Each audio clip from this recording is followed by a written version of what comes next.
ఎక్కడా కూడా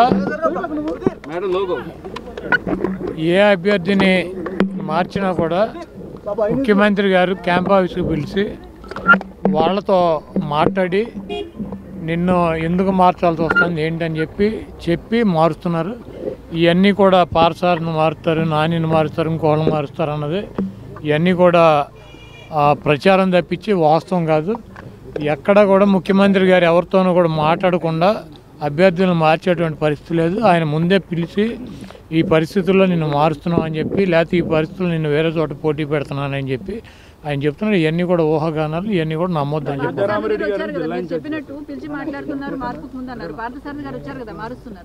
ఇప్పుడు పార్సారథి వచ్చాడు, పామర అనిల్ వచ్చాడు, గుడివాడ నుంచి నేను వచ్చా, బందర్ నుంచి నాని వచ్చాడు, అవినిగడ్డ నుంచి సింహాద్రి రమేష్ గారు వచ్చాడు, మా పార్లమెంట్ నుంచి 5 ఎమ్మెల్యేలు వచ్చారు. మీరు సారథి గురించి ఎందుకు అడుగుతున్నారు?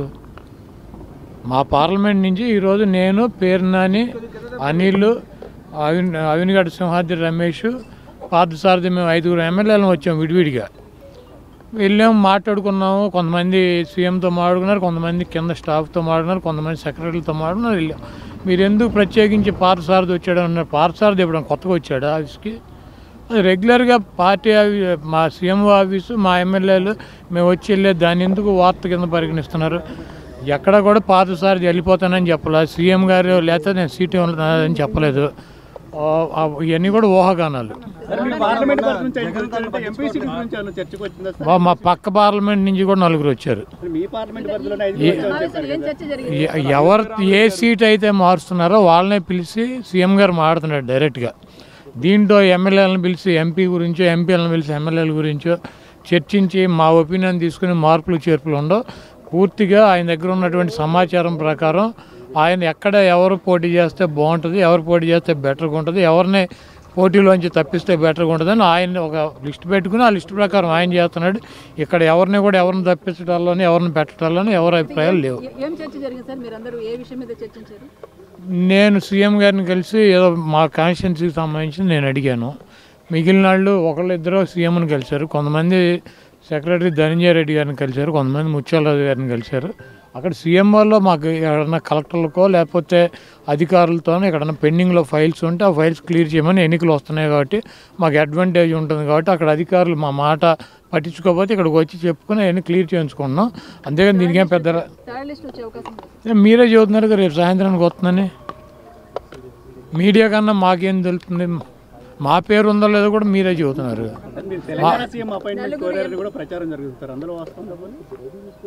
ఇక్కడ ఉన్న ఒక స్టేట్లో మా సీఎం గారు ఈ మా పనులే మాకు సాగట్లా. మళ్ళీ పక్క రాష్ట్రం వెళ్ళి పక్క రాష్ట్ర సీఎం, కర్ణాటక సీఎం అపాయింట్మెంట్ తీసుకుని నేనేం చేయను. రేవంత్ రెడ్డి తాను ముఖ్యమంత్రి అయిన తర్వాత జగన్ ఫోన్ చేయలేదు అని చెప్పి మాట్లాడారు. ఫోన్ చేసి విషెస్ చేయలేదు. ట్విట్టర్లో పెట్టాడు కమ్మా, బెస్ట్ విషెస్ అని చెప్పి ముఖ్యమంత్రి గారు ట్విట్టర్లో పెట్టారు కదా. పర్సనల్ కాల్ చేయలేదు, కర్టసీ కోసం కూడా కాల్ అంటే మా ఓటమి జగన్ ఎంత చేయాలో అంతా చేశారు, అవన్నీ కూడా నాకు తెలుసు కూడా అన్నాడు.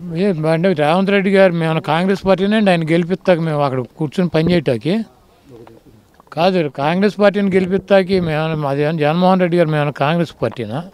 మేము తెలంగాణలో ఏ పార్టీకి మద్దతు తెలపలేదు. మేము అక్కడ ఉన్నటువంటి పార్టీని కూడా తీసేసి వచ్చి ఇక్కడ మేము ఆంధ్రప్రదేశ్ వరకు పరిమితం అయ్యాం. అక్కడ ఎవరు గెలుస్తారు, ఎవడు ఓడిపోతాడు అన్నది మాకు సంబంధం లేని విషయం.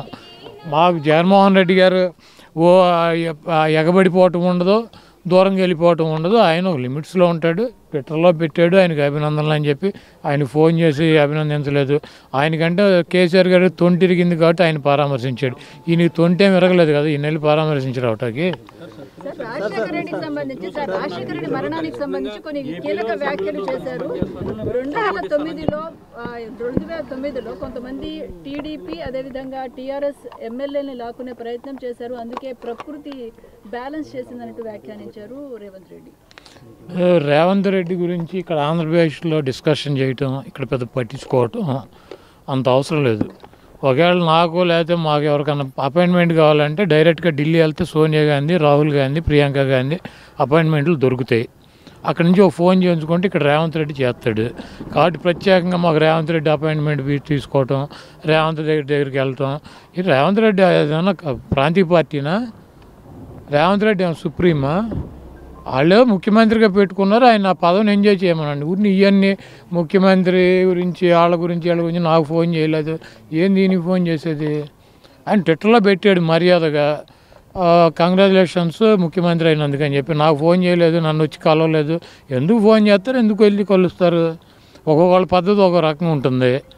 మా చంద్రబాబు నాయుడు అయితే ఎవడు ముఖ్యమంత్రి అవుతాడని చూసుకుంటూ ఉంటాడు. కౌంటింగ్ టపటప్ప ఫోన్ కొట్టి నేనే నిన్ను గెలిపించానని చదువుతాడు. మాకు ఆ పరిస్థితి లేదు, మేము అంత ఎగబడాల్సిన అవసరం లేదు. కాబట్టి ఇవన్నీ రేవంత్ రెడ్డినో లేకపోతే పక్క రాష్ట్ర ముఖ్యమంత్రులనో పట్టించుకునే టైం జగన్మోహన్ రెడ్డి గారికి లేదు. మాకు ఇక్కడ మా రాష్ట్రము, మా రాష్ట్ర పరిస్థితులు, ఇక్కడ ఉన్నటువంటి ప్రజానీకం, ఇక్కడ ఉన్నటువంటి పొలిటికల్ సిచ్యువేషన్స్లోనే మేము ఉంటాము. మాకు ఈ రాష్ట్రంలో తప్పించి పక్క రాష్ట్రాల్లో మాకు పార్టీ ఉంది కదా, ఎందుకు తీసాం? వద్దనుకునే కదా. ఒక ఎంపీ గెలిచాం, ఖమ్మం జిల్లాలో 3 ఎమ్మెల్యేలు గెలిచాం. మేము పోటీ చేసిన ప్రతి చోట 40,000 50,000 ఓట్లు వచ్చినాయి. అయినా కూడా వద్దనుకుని మేము ఇక్కడికి ఎందుకు వచ్చాం? మాకు అవసరం లేదనే కదా పక్క రాష్ట్ర రాజకీయాల్లో. మళ్ళీ ఇప్పుడు ఏదో ఇవన్నీ కూడా ఏపీఎన్ రాధాకృష్ణ పని పాట లేకుండా అక్కడ ఒక సొల్లు ఎకిలి పురాణం అని ఒకటి పెట్టి ఆ ఎకిలి ప్రోగ్రాంలో పెట్టే కార్యక్రమం ఇవన్నీ పెద్ద మాట్లాడుకోవడం. షర్మిల గారికి ఏపీలో పూర్తి సపోర్ట్ అందిస్తాను, ఏపీలో షర్మిల గారికి పూర్తిగా సపోర్ట్ అందిస్తాను ఎవరు? రేవంత్ రెడ్డి రేపు వచ్చేయండి. లేకపోతే ఆయన్ని వచ్చి ఇక్కడ ప్రెసిడెంట్ అవ్వమనండి. రేవంత్ రెడ్డి సపోర్ట్ అందిస్తాం కాదు. లేదా అక్కడికి ముఖ్యమంత్రి పదవి రిజైన్ చేసి ఇక్కడికి వచ్చి Andhra Pradesh working press Congress party president అవ్వమనండి. ఇప్పుడు వాళ్ళ పార్టీకి వాళ్ళు అందించుకోక ఎవడికి అందిస్తాడు? ఆయన చంద్రబాబు నాయుడిని గెలిపించాలంటే షర్మిల గారికి అందించాల్సిందే కదా, తప్పదు కదా.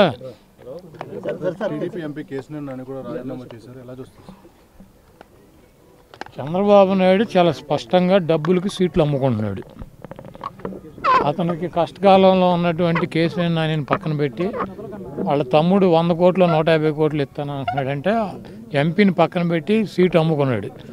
అతను మా గుడివాడ క్యాండిడేట్, ఇద్దరు పార్ట్నర్స్, ఇద్దరు చెరువు 100 ఖర్చు పెడుతున్నారు. ఆ సీట్లు 2 అమ్మేశాడు.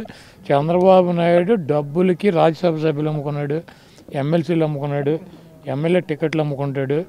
ఆడు చంద్రబాబు అనేవాడు 420 ఎన్టీఆర్ఆర్ పెట్టినటువంటి పార్టీలో పందికొక్కులాగా చేరి డబ్బులు నిన్న అక్కడ మీటింగ్లో చెబుతున్నాడు, మీరందరూ నేను 45 ఒక్కొక్కళ్ళకి పిల్లలకి 15,000 ఇస్తాను సంవత్సరానికి, మీరు 4-5 పిల్లల్ని కనమని చెప్పి. ఆ 15,000 నీ పప్పు గడికి ఆడితో కనిపించవు 4-5.